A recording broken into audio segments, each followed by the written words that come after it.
సరేలే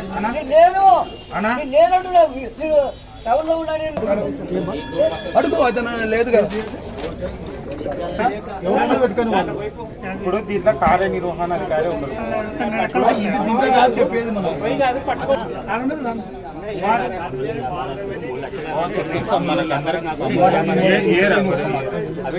ఇంటర్నల్ గా జరిగినట్టు చెప్తున్నారు వీళ్ళల్లా అదైతే అడగండి మళ్ళా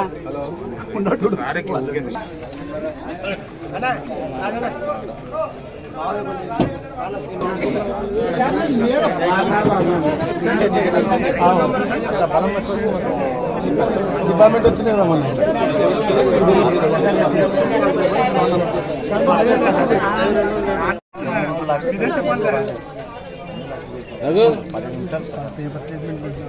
పక్కన నిలబడుతుంది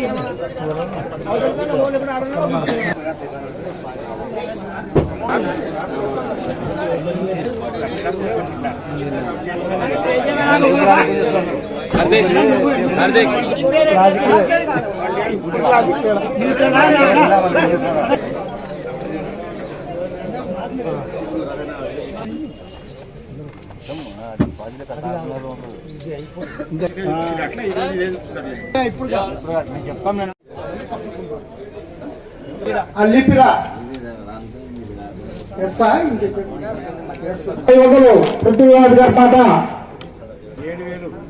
7,000 ఈశ్వరయ్య 7,000 రూపాయలు ఈశ్వరయ్య గారి పాట.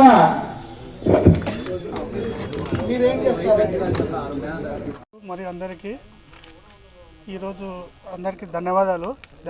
కారణము రీజను ఈ యొక్క కల్లూరు సోడేశ్వర దేవస్థానం సంబంధించిన హక్కుభుక్తమైన ఖాళీ స్థలం నందు 33 సెంట్లు ఉత్తర బాగున్నందు డోనర్ స్కీమ్ కింద ఈ యొక్క దేవాలయానికి ఆర్థికంగా వనరులు లేనందున డోనర్ స్కీమ్ వాళ్ళు ముందుకొచ్చి వాళ్ళ అగ్రిమెంట్ ప్రకారం కట్టించి అమ్మవారికి స్వాధీనం చేస్తామని తెలిపిన మేరకు వాళ్ళ అగ్రిమెంట్ మేరకు పైదుగారికి ప్రతిపాదన మేరకు సేమ్ అదేవిధంగా కమిషనర్ వారు కూడా ఉత్తర్వు ఇచ్చినారు. దాని ప్రకారం ఈ యొక్క షాపులు కూడా ఈ ఇంజనీర్ ప్లాన్ ప్రకారము డిపార్ట్మెంట్ రూల్ ప్రకారం అన్ని కట్టించి స్వాధీనం చేయాలి. ముఖ్యంగా వారు కట్టించిన దాతలు వాళ్ళకి ఏ ఉద్దేశం ఉందో ఏమో మనకు తెలియదు. వాళ్ళే రెవెన్యూస్ కావాలని కాలయాపన చేస్తూ వాళ్ళ యొక్క చైర్మన్ మేము ప్రతిపాదన కూడా పంపించి ఉన్నాము. కానీ అవన్నీ రిజెక్ట్ కొట్టినారు. మొత్తం ఆ రూల్ ప్రకారం లేదు, ఎక్కడ లేదని. తదుపరి మాకు శ్రీత మల్టీ జోన్ ప్రాంతీయ సంయుక్త కమిషనర్ గారు ఇమీడియట్గా 8/3 కింద నోటీస్ ఇచ్చి సీల్ చేసి ఇమీడియట్గా వేలం పెట్టమని నాకు ఈవోకు ఉత్తర్వు ఇచ్చారు. ఆ పై అధికారి ఉత్తర్వు మేరకు నేను 30/1/2008 అన్ని షాపులకు 8/3 కింద మా యొక్క నోటీసులు జారీ చేయడం అనేది. తదనంతరం 7 రోజులు వాళ్ళు కాల్ చేయకుండా కూడా మళ్ళీ వాళ్ళకి నేను పర్సనల్ కూడా మీరు దయచేసి కాల్ చేయండి చట్ట ప్రకారం పోతుందని చెప్పినాము. వాళ్ళు కాల్ చేయకుండా 12/2/2025 మొత్తం రెవెన్యూ డిపార్ట్మెంటు, పోలీస్ సిబ్బంది, దేవాదాయ శాఖ అసిస్టెంట్ కమిషనరు, తోటి ఈవోలు అందరి సహకారంతో సీల్ చేయడం అనేది. తదనంతరం ఈరోజు 14/2/2025 ఈ యొక్క దేవస్థాన ఆవరణలో కౌలు డిపార్ట్మెంట్ రూల్స్ ప్రకారము బహిరంగ బేరం షాపులు బాడెక్కు పెట్టి ఉన్నాం. అందులో భాగంగా ఈరోజు వారు అంతా గ్రామస్తులు కానీ ఇతర పార్టీ వారు సహకరించుకొని అందరు సహకరించి ఒక్కొక్క షాపు 7,000 లెక్క నిర్ణయించడం అనేది. ఆ షాపులో 14 మంది కట్టి పాడుకున్నారు. అమౌంట్ కూడా అందరూ కట్టి ఉన్నారు. డిపాజిట్ 25,000. తర్వాత ఈ 14 షాపులకు ఎంత లెక్క షాపులకు 98,000 ప్రతి నెల నెల పద్ధతి ప్రకారం షాపులు ఇచ్చాము.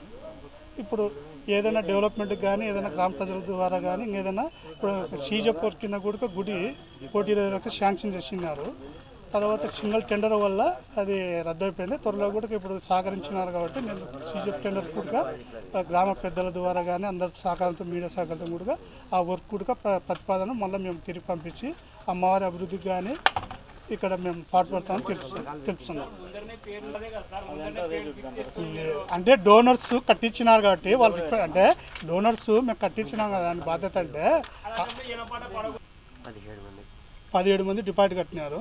17 మంది డిపాజిట్ అంటే వేలం అంటే పూర్తి స్థాయిలో వెళ్ళలేదా? ఓన్లీ 17 మంది రావడానికి కారణం 14 షాపులకు 17 మంది రావడానికి కారణం ఏమి? ఏది ముందు డిపాజిట్ కట్టే వాళ్ళు ఇప్పుడు 100 మంది వస్తారు. డిపాజిట్ కట్టిన వాళ్ళ ప్రకారం మేము వస్తాం. మామూలుగా డోనర్స్ స్కీమ్ కింద వాళ్ళు కట్టించిన ఫస్ట్ ప్రియారిటీ కాబట్టి వాళ్ళ గ్రామస్తులంతా సహకరించి ఉన్నారు కాబట్టి ఆ విధంగా చేసినాం. కానీ దీంట్లో నేనేం స్పెసిఫిక్గా చేసినది ఏమి ఉండదు దీంట్లో. ఎందుకు కేవలం నిలబెట్టేసి కొత్తిస్తున్నారు, ఆడికి స్టాప్ చేసి కావాలని చేసినారనేది ఉంది. అట్లా ఏం లేదండి, అట్లా అన్ని షాపులు 7,000కే పోయినాయా? అవునవును. వాళ్ళకి కోర్టు చుట్టూ అది లాస్ట్ ఫైనల్గా వాళ్ళు ఇప్పుడు గ్రామస్తుల సహకారంతో మాకు ఖాళీ స్థలంలో వాళ్ళ రిక్వెస్ట్ మేము ఇక్కడ మీరు కట్టియండి అని కానీ ఇక్కడ కానీ గత ప్రీవియస్ చెప్పలేదు. ఇంకోటి చెప్పేది వాళ్ళంతా వాళ్ళే ముందుకు వచ్చినారు. అంతేగాని మీరు అడగని దానికి విరాళాలకి దాతలకు డిఫరెంట్ కదా, అది అవసరం. ఇప్పుడు ఉన్న వాళ్ళతో మొత్తం చర్చించి దానికి కూడా దేవునికి వచ్చే విధంగా నేను వాళ్ళతో మొత్తం మళ్ళీ ఒకసారి పిలిపించి ఆ డబ్బులు ఏముంది కదా నాకు రికార్డు పరంగా ఎక్కడున్నాయి కదా అని నాకు లిస్ట్ అవుట్ మొత్తం మీరు ఎంత షాపులు ఎంత కట్టినారు ఏం కథ ఎవరో డోన్స్ అది కూడా నేను రికార్డ్ తెచ్చుకొని నేను ఫైల్ తీసుకొని మీకు సమాచారం ఇస్తాను. నేనే ముద్దని చెప్పడం లేదు కదా, మీ బాధ్యత లేదు కట్టుకొని తీసుకుంటున్నాము.